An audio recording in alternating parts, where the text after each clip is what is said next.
Hello दोस्तों, कानपुरिया classes में आपका बहुत बहुत स्वागत है। ये क्लास मेनली उन बच्चों के लिए है जो स्टेट सर्विसेज की तैयारी कर रहे हैं। स्टेट सर्विसेज की तैयारी कर रहे हैं, मैं आपको जोर दे के कह रहा हूँ, स्टेट सर्विसेज की तैयारी कर रहे हैं, ना कि यूपीएससी की। ये हेल्पफुल हो सकता है यूपीएससी के बच्चों के लिए, लेकिन मेनली मेरा जो फोकस रहेगा वो स्टेट सर्विसेज के बच्चों के लिए रहेगा। मेरा जो प्रोग्राम है इसमें मैं आप लोगों को 6th से 12th तक का हिस्ट्री, पॉलिटी, जियोग्राफी एंड आपका इकोनॉमिक्स, ये एनसीईआरटी लेवल का मैं पूरा कंप्लीट कराऊंगा। लेकिन उसके लिए मैं अलग वीडियो बनाऊंगा, उसकी प्लेलिस्ट भी अलग होगी। मैं इस प्लेटफॉर्म पे आज जो टॉपिक शुरू करूंगा वो मेरा रहेगा पॉलिटी से रिलेटेड। मैं आप लोगों को बता दूं कि यहाँ पर मैं पढ़ाने के लिए नहीं आया हूँ। पढ़ तो आप लोग बहुत ही ज़्यादा चुके हैं, इतना पढ़ चुके हैं कि पूछिए मत, हजम नहीं हो रहा है आपको। ठीक है, यहाँ पे पढ़ाना नहीं है मुझे, यहाँ मुझे बस सिर्फ एक चीज़ करानी है, वो है प्रैक्टिस। मैंने देखा है लोग इतना पढ़ ले रहे हैं, लेकिन जब उनके सामने एग्ज़ाम हॉल में क्वेश्चंस आते हैं तो वो झूल जाते हैं। ठीक है, तो उस झूलने से बचने के लिए मैं यहाँ पर आपको प्रैक्टिस कराऊंगा।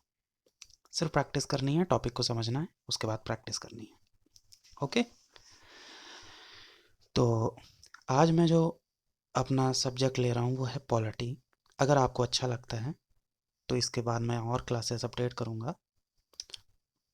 ठीक है, आपको पता होगा कि स्टेट सर्विसेज जो आपके लोक सेवा आयोग हैं, उनके सब्जेक्ट जो हैं उनमें पॉलिटी बहुत ही अहम रोल रखता है। ठीक है, हर साल बहुत ही अच्छे नंबरों में आपका पॉलिटी पूछा जा रहा है। तो इसलिए मेरा फोकस रहेगा कि मैं पहली स्टार्ट अपने पॉलिटी से करता हूँ। जो क्वेश्चन पेपर्स, जो old previous year questions paper हैं, उनसे मैं पुराने क्वेश्चनों को उठाकर आपके सामने रखूँगा। इसके लिए मैं कुछ बुक्स भी यूज़ करूँगा जिनमें प्रीवियस ईयर के क्वेश्चंस पेपर दिए जाते हैं। ओके, और मेनली जो मेरा ईयर रहेगा जो क्वेश्चंस पेपर का, वो रहेगा 1990 से जो लेटेस्ट 2019 तक। ओके, ये मेरा फोकस रहेगा। चलिए, तो आज जो टॉपिक स्टार्ट करता हूँ मैं पॉलिटी से, वो है मेरा भारत का संवैधानिक विकास। अच्छा, ये क्यों पढ़ते हैं हम लोग, इतना तो आपको पता ही होगा भाई। अगर आपने कॉन्स्टिट्यूशन को समझना है, ठीक है, तो उसके लिए ज़रूरी है कि उसका बैकग्राउंड आपको पता होना चाहिए, कि मतलब ये क्या ऐसी सिचुएशंस थी जिन्होंने कॉन्स्टिट्यूशन को बनाने में योगदान दे दिया, या क्या ऐसा बैकग्राउंड था जिसकी वजह से हमको कॉन्स्टिट्यूशन बनाना पड़ गया। ठीक है, तो इसके बारे में आप लोग बहुत अच्छे से पहले भी पढ़ चुके होंगे। ठीक है, मैं यहाँ पे कुछ भी पढ़ाने वाला नहीं हूँ। ठीक है, मैं सिर्फ प्रैक्टिस कराने वाला हूँ, मेरा फोकस सिर्फ प्रैक्टिस पे रहेगा। तो चलिए, आज हम प्रैक्टिस करते हैं। प्रैक्टिस में आपको पता होगा कि जो संवैधानिक विकास है भारत का, जो कॉन्स्टिट्यूशनल डेवलपमेंट हुआ है, उसमें मेन फोकस रहा है दो चीज़ों का। उन दो चीज़ों में था कि वो एक्ट, ठीक है, वो एक्ट जो ईस्ट इंडिया कंपनी के अंडर में आए हुए थे। ठीक है, समझ पा रहे हैं आप? वो एक्ट जो ईस्ट इंडिया कंपनी के अंडर में आए हुए थे। आपको पता होगा कि जब तक 1857 का रिवॉल्यूशन नहीं हुआ था, ठीक है, तब तक ईस्ट इंडिया कंपनी के अंडर में ही सारे एक्ट आ रहे थे। ठीक है, जैसा ही 1857 का ये आपका रिवॉल्यूशन होता है, उसके बाद सीधे आपके ब्रिटिश क्राउन जो है आपका, ठीक है, जिसे कहते हैं ब्रिटिश ताज, उसके अंडर में एक्ट आने शुरू हो जाते हैं। ठीक, तो हम ईस्ट इंडिया कंपनी के अंडर में जो एक्ट आए हैं उनके थ्रू स्टार्टिंग करेंगे। उसमें मेनली जो एक्ट हैं वो मैं आपको बताना चाहूँगा। मेनली जो फोकस है वो रहेगा हमारा 1773 के एक्ट से 1853 के एक्ट तक का। ओके, क्योंकि इसके बाद जो 1857 में हमारा रेवोल्यूशन हो जाता है, क्रांति हो जाती है, उसके बाद सीधे वहाँ की गवर्नमेंट आके अपना वर्चस्व स्थापित कर लेती है। ओके, तो आज मेरा जो पहला टॉपिक है वो है 1773 का एक्ट।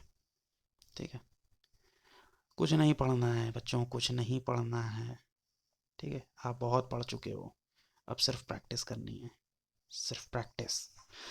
तो मेरा 1773 का है पहला टॉपिक।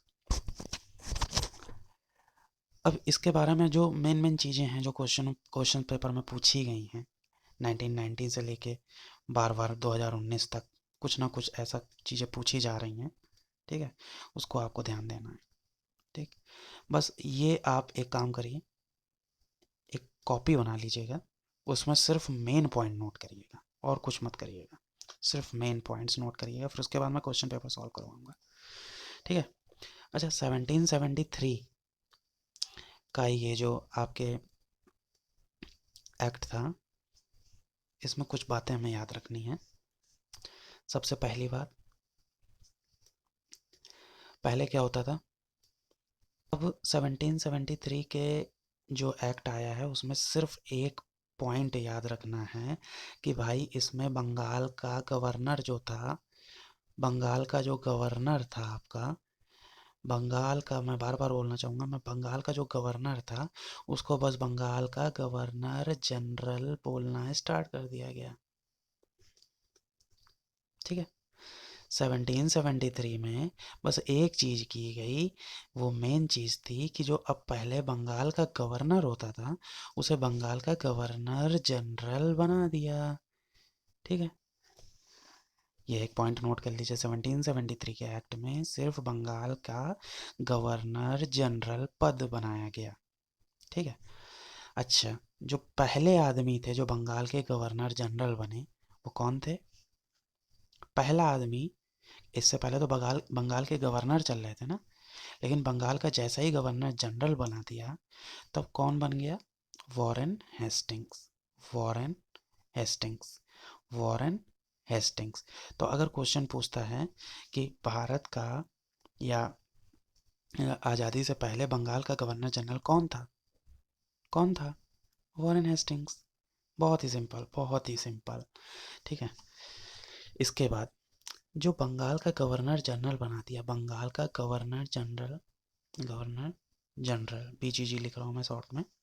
ठीक है, अब ये क्या है, इसके अंडर में 3 प्रेसिडेंसियाँ थी, बंगाल, मद्रास और बम्बई प्रेसिडेंसी। बंगाल, मद्रास और बम्बई प्रेसिडेंसी। ठीक है, तो अब बंगाल के जब गवर्नर को गवर्नर जनरल बना दिया तो ये जो प्रेसिडेंसियाँ बच गई, जो इसके गवर्नर थे वो इसके अंडर में आ गए। ठीक है, जो इसके गवर्नर थे वो इसके, इस बंगाल के गवर्नर जनरल के अंडर में आ गए। ठीक है, बस इतना याद रखना है। इसके बाद और क्या काम किया है? अब एक काम ये किया है कि जो बंगाल का गवर्नर जनरल बनाया है ना, अब इसकी हेल्प के लिए कुछ ना कुछ चाहिए, तो इसकी हेल्प के लिए काउंसिल बनाई। काउंसिल मतलब एक परिषद बनाई, एक परिषद बनाई, परिषद बनाई, एक परिषद बनाई, किसकी? इसकी हेल्प के लिए एक परिषद बनाई। उसमें कितने टोटल मेंबर थे? 4 थे, 4 सदस्य थे, 4 सदस्य थे। तो इसकी हेल्प के लिए 4 सदस्य वाली एक काउंसिल बना दी गई, परिषद बना दी गई। ठीक है, जिसका कार्यकाल मतलब जो जिसका टेन्योर जो था वो सिर्फ 5 साल था। 5 साल था, 5 साल था, 5 साल था। तो बंगाल का गवर्नर जनरल बनाया हो, अब उसके हेल्प के लिए कोई भी काम करवाना हो, कुछ भी करवाना हो, कोई भी सलाह लेनी हो, तो उसके लिए एक परिषद बनाई गई, काउंसिल बनाई गई। ठीक है, वो कितने? 4 मेंबर्स की थी। ठीक, इतना पढ़ लिया आपने। चलिए, अब इन 4 मेंबर के नाम मैं बाद में बताऊंगा। ठीक है, लेकिन उससे पहले और चीज़ें आप देख लीजिए। ये 1773 का जो एक्ट था, इसमें सबसे बड़ा काम ये हुआ कि इस एक्ट के द्वारा 1774 में, मतलब 1 साल बाद, कलकत्ता जो है, कैलकटा जो आज का कैलकटा है, ठीक है, कलकत्ता तब होता था, उस कलकत्ता में एक सुप्रीम कोर्ट की स्थापना की गई। सुप्रीम कोर्ट की स्थापना की गई, ठीक है। सुप्रीम कोर्ट को उच्चतम न्यायालय भी बोलते हैं। उच्चतम मतलब सुप्रीम, हाईएस्ट, ठीक है। जो आज हम लोग अपना सुप्रीम कोर्ट देख रहे हैं, बस वहीं इसी की शुरुआत 1774 में कलकत्ता में हो गई थी, ठीक है। तो उच्चतम न्यायालय की स्थापना कर दी गई, ठीक। अब एक चीज़ बताइए, जो ये सुप्रीम कोर्ट बना हुआ है, ये जो सुप्रीम कोर्ट बना हुआ है, इसमें क्या था, एक चीफ जस्टिस होता था, ठीक है, एक मुख्य न्यायाधीश होता था, बाकी 3 अन्य न्यायाधीश होते थे, ठीक है। एक चीफ जस्टिस होता था और 3 अन्य न्यायाधीश, यानी 3 अन्य जस्टिस होते थे, तो टोटल 4। ऐसे ही 4 मेंबर की काउंसिल बनाई थी, याद रखिएगा। ऐसे ही जो सुप्रीम कोर्ट बनाया उसमें 4 मेंबर होते थे, जिसमें से एक चीफ जस्टिस होता था, ठीक है। तो पहला जो चीफ जस्टिस था वो कौन था, sir Elijah Impey, sir Elijah Impey, sir Elijah Impey, sir Elijah Impey, ठीक है। ये पॉइंट्स बस नोट करते चलिएगा 1773 के बारे में, बस ज़्यादा पढ़ना नहीं है, पढ़ बहुत चुके हैं, बस ये पॉइंट नोट करने, इसके बाद मैं सवाल अभी करवाता हूँ, ठीक है। फिर आपको पता चलेगा एक बार में कैसे कैसे क्वेश्चन पूछ रहा है, ठीक है। अब इसके बाद एक चीज़ और कर दी गई, जब लोगों ने शिकायतें की कि भाई जो कंपनी है बहुत पैसा कमा रही है, इसके मेंबर जो हैं अरे निजी व्यापार करते हैं, मतलब पर्सनल, अपना अपना लोकल खुद का व्यापार कर रहे हैं वहाँ पे, ठीक है। तो वहाँ के लोगों को जलन थी, तो उन्होंने ब्रिटिश क्राउन से बोल दिया भाई कि देखो कि ये इतने अमीर हो जा रहे हैं और यहाँ पे तुमको पैसा नहीं दे रहे हैं, ठीक। अब कुछ नहीं, तो क्राउन ने क्या कर दिया, जो ताज था वहाँ, उसने ये कर दिया कि जो कंपनी के व्यापारी थे, ईस्ट इंडिया कंपनी के जो व्यापारी थे, उनको जो निजी व्यापार था, उनका पर्सनल जो उनका बिजनेस था, उस पर प्रतिबंध लगा दिया, वो नहीं करना है, ठीक है। और कोई भी उपहार वगैरह लेने पर प्रतिबंध लगा दिया। भारतीयों से जो उपहार ले लेते ना, जमीन दे दी, ये दे दिया, वो दे दिया, तो वो सब उपहार बंद हो गया। बस आपका 1773 जो है 1773 ख़त्म हो गया, ठीक है। ज़्यादा नहीं पढ़ना है, ज़्यादा नहीं पढ़ना, बस 4 पॉइंट याद रखने हैं। क्या याद रखना है, पहला, बंगाल का गवर्नर जनरल बना दिया, बंगाल का गवर्नर जनरल बना दिया, बंगाल का गवर्नर जनरल बना दिया, पहले वॉरेन हेस्टिंग्स से, पहले गवर्नर जनरल वॉरेन हेस्टिंग थे, ठीक है। इसके बाद कर दिया 1774 में, इसी एक्ट के थ्रू 1774 में बना था, एक्ट तो 1773 का था, लेकिन 1774 में सुप्रीम कोर्ट की स्थापना कर दी, ठीक है।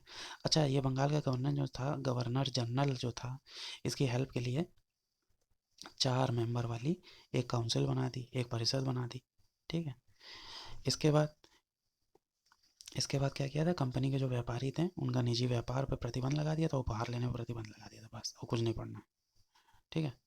बस अच्छा, एक चीज़, मैंने जो 4 मेंबर्स की जो कमेटी बताई थी या काउंसिल बताई थी, ठीक है, उन 4 मेंबर के एक बार नाम आप देख लीजिए, याद हो तो ठीक है, ना हो तो कोई फ़र्क नहीं पड़ता है। यूपीएससी में भले पॉइंट बना के अगर कभी पूछ लिया कि ये थे मेंबर कि नहीं थे, ठीक है। तो पहला मेंबर जो था वो याद रखना, फ्रांसिस, ठीक। ईस्ट इंडिया कंपनी थी, लेकिन पहला जो काउंसिल का मेंबर था फ्रांसिस था, फ्रांसीसी नहीं, फ्रांसिस उसका नाम था, ठीक है। इसके बाद बहुत चालाक थे ये लोग, तो एक क्लेवरिंग था, एक मेंबर था क्लेवरिंग, ठीक है, क्लेवरिंग, एक मेंबर था, ठीक है। तीसरा था मानसन, मानसन, जो अपने यहाँ मानसून होता है वैसे ही मानसन था एक, ठीक है। एक और था जिसका नाम था बारवेल, बस। बस ये 4 मेंबर याद रख लेना, लिख लेना, ध्यान रख लेना, ध्यान रहे तो ठीक, नहीं रहे तो कोई बात नहीं, ठीक है। तो 4 मेंबर थे, एक था फ्रांसिस, एक था क्लेवरिंग, एक था मानसन, एक बारवेल। अगर यूपीएससी वगैरह में कभी जैसे 3 ऑप्शन देते हैं, उनमें से एक ऑप्शन बना दिया कि जो फ्रांसिस था वो 1773 का जो एक्ट में हमने 4 सदस्यीय जो परिषद बनी थी उसका मेंबर था, ठीक है, इनमें से कौन मेंबर नहीं था, या कुछ भी बना सकते हैं। तो एक बार याद हो जाए तो ठीक है, ना हो तो और भी अच्छी बात है, ठीक है। तो 1773 आपका हो गया है ख़त्म। अब ज़्यादा दिमाग लगाने की ज़रूरत है नहीं। ठीक है। अब हम लगाएंगे क्वेश्चन। ठीक है। अब हम लगाएंगे क्वेश्चन बस, और कुछ नहीं लगाएंगे। ठीक है। तो अब देखिए, जज्बाती होके यूपी पीसीएस जो मेंस है उसमें 2010 में एक क्वेश्चन पूछा गया है। ठीक है।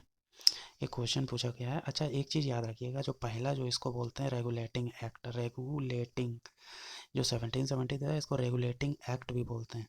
रेगुलेटिंग मतलब एक रेगुलेटर होता है ना, जैसे गैस का, आप गैस में एक रेगुलेटर होता है, आप चाहो तो उसको धीमा कर लो, तेज कर लो। हम्म, वैसे ही होता है रेगुलेटिंग एक्ट। ठीक है। तो ये क्या करता है, कंपनी पे अपना शिकंजा कसता है। ठीक। रेगुलेटिंग हिंदी में उसको बोलते हैं नियामक। हम्म, अब देखिए, क्वेश्चन क्या पूछा गया है कि निम्नलिखित में से किस अधिनियम में कलकत्ता में सर्वोच्च न्यायालय की स्थापना का प्रावधान किया गया था। देखिए है, 2010 में पूछा गया है। हम्म, कुछ बच्चे जिनको नहीं पढ़ा होगा वो गिर गए होंगे, जिन्होंने पढ़ा है अच्छे से वो करके आए होंगे। तो ऐसा कौन सा अधिनियम था जिसमें 17 सर्वोच्च न्यायालय की स्थापना की गई थी। आप बता सकते हैं, सर्वोच्च न्यायालय पूछ ले, उच्चतम न्यायालय पूछ ले। ठीक है। इनमें से किस अधिनियम के अंतर्गत कलकत्ता में सुप्रीम कोर्ट की स्थापना की गई थी। यूपी पीसीएस 2010 का क्वेश्चन है, उसमें 4 ऑप्शन डाल रखे हैं। ए डाल रखा है एक रेगुलेटिंग एक्ट 1773, एक डाल रखा है पिट्स इंडिया एक्ट 1784, एक डाल रखा है चार्टर एक्ट 18113, और एक डाल रखा है चार्टर एक्ट 1833। ये 2010 में पूछा गया है। ठीक है। तो इसमें बच्चे गिर गए होंगे, अगर जिन्होंने नहीं पढ़ा है। ठीक, जिन्होंने पढ़ा है वो थोड़ी गिरेंगे। ठीक। तो इस प्रकार जो हमारा ऑप्शन हो जाएगा रेगुलेटिंग एक्ट 1773 के अंडर में 1774 में स्थापना हुई थी। ये याद रखिएगा बस आप, ये 2010 का क्वेश्चन है। ठीक है। इसके बाद एक क्वेश्चन और पूछ लिया गया है। ठीक है। एक क्वेश्चन और पूछ लिया गया, वो यूपीएससी के फॉर्मेट में पूछा गया है, लेकिन पूछा यूपी पीसीएस में ही है। कब पूछा था, 2003 में पूछा था। 2003 में यूपी पीसीएस 2003 में पूछा गया क्वेश्चन। ठीक है। एक तरफ सूची 1 दे रखा है, एक तरफ सूची 2 दे रखा है। ठीक है। अब इन दोनों जोड़े मिलाओ, इनमें से कौन से जोड़े मिलेंगे वो बताने हैं तुम्हें। ठीक है। तो इसमें देखिए, इसमें लिख तो पा नहीं रहा हूँ मैं, इसको और छोटा करता हूँ मैं। अब ये बताइए, ए ऑप्शन दे रखा है, ए ऑप्शन ए ऑप्शन दे रखा है नियंत्रण नियंत्रण परिषद की स्थापना, नियंत्रण परिषद की स्थापना। बी ऑप्शन दे रखा है सर्वोच्च न्यायालय की स्थापना, सर्वोच्च न्यायालय की स्थापना। सी दे रखा है कि इंग्लिश मिशनरियाँ जो थीं, इंग्लिश मिशनरियों को भारत में कार्य करने की अनुमति, इंग्लिश मिशनरियाँ जो होती हैं उनको भारत में कार्य करने की अनुमति दे दी गई। और डी ऑप्शन दे रखा है आपको गवर्नर जनरल की परिषद में कानूनी सदस्य की नियुक्ति। ठीक है। कानूनी सदस्य की नियुक्ति, गवर्नर जनरल के पद के परिषद में, गवर्नर जनरल की जो परिषद थी उसमें कानूनी सदस्य की नियुक्ति है। 4 ये इधर बना रखा है सूची 1 में। अब सूची 2 जो बना रखी है उसमें देखिए एक्ट डाल रखे हैं। एक पहला डाल रखा है 1773। ठीक है। नियामक अधिनियम, नियामक मतलब रेगुलेटिंग, हिंदी में नियामक। ठीक है। पिट्स इंडिया का अधिनियम 1784। इसके बाद डाला चार्टर अधिनियम 1813। इसके बाद डाल रखा है 1833। बस ये क्वेश्चन बना रखा है। ठीक है। पहले में दे रखा है नियंत्रण परिषद की स्थापना। दूसरा दे रखा है कि सर्वोच्च न्यायालय की स्थापना। तीसरा दे रखा है कि इंग्लिश मिशनरियों को भारत में कार्य करने की अनुमति। चौथा दे रखा है गवर्नर जनरल की जो परिषद थी उसमें कानूनी सदस्य की नियुक्ति। अब इसके बाद ये 4 ऑप्शन बना रखे हैं। ठीक है। अब 4 ऑप्शन बना रखे हैं। ए देखिए, ए बी सी डी करके ऐसा लिखा है, और 4 ऑप्शन दे रखा है। पहला 1 2 3 4, दूसरा दे रखा है 2 1 3 4, 2 1 3 4, 1 2 4 3, और 2 4 1 3। मैं कह रहा हूँ इसमें ज़्यादा दिमाग लगाने की जरूरत ही नहीं थी। अब जिन बच्चों ने ये पढ़ रखा था कि भाई सर्वोच्च न्यायालय जो है, सर्वोच्च न्यायालय हमारा है, वो कब बना था, आप बताइए। 1773 का जो 1773 का अधिनियम था, नियामक अधिनियम, रेगुलेटिंग अधिनियम, उसी के अंदर में बना था, 1774 में बना था भाई। अगर ये पॉइंट किसी को पता है तो उस हिसाब से तो पहला ऑप्शन बी का 1 होना चाहिए। ठीक है, और हमें कुछ पता ही नहीं है, हम खाली हॉल में ऐसे चले गए निठल्ले। ठीक है, सिर्फ हमको बस यही पता है कि हमारे जो हमने पढ़ा है 1773 पढ़ा है, बस इसके सिवा और कुछ पढ़ा ही नहीं है।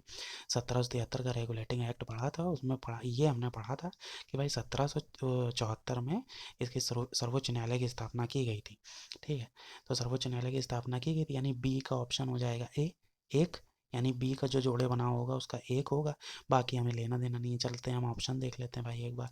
तो जो बी है उसका एक किस में है, एक किस में है आप बताइए, आपको लग रहा होगा बी का एक इसमें और बाकी किसी में है ही नहीं, तो यही ऑप्शन सही होगा। ज़्यादा दिमाग लगाने की जरूरत ही नहीं है। बाकी मैं सारे एक्ट पढ़ाऊंगा, फिर से यही क्वेश्चन रिपीट करवाऊंगा, फिर आपको खुद पता चल जाएगा कि हाँ सारे मैच कर रहे हैं। लेकिन 1773 अगर पढ़ लिया तो बिना बाकी अधिनियम पढ़े आपको ये ऑप्शन आपका, ये क्वेश्चन आपका सॉल्व हो गया। ठीक है, जिनको पता था कि 1773 का रेगुलेटिंग एक्ट में ही ये सर्वोच्च न्यायालय की स्थापना हुई थी, तो ये ऑप्शन सही हो गया। तो आज हम ये दो क्वेश्चन करेंगे, इसके बाद हम आगे अपने जो एक्ट पढ़ेंगे उसके थ्रू क्वेश्चन करेंगे। तो देखने के लिए धन्यवाद। अगर आपको अच्छा लगे तो लाइक करिएगा, नहीं लगे तो मत लाइक करिएगा, डिसलाइक कर दीजिएगा। ओके, लेकिन मैं पढ़ाऊँगा फिर भी। ओके, थैंक यू दोस्तों, बस प्रैक्टिस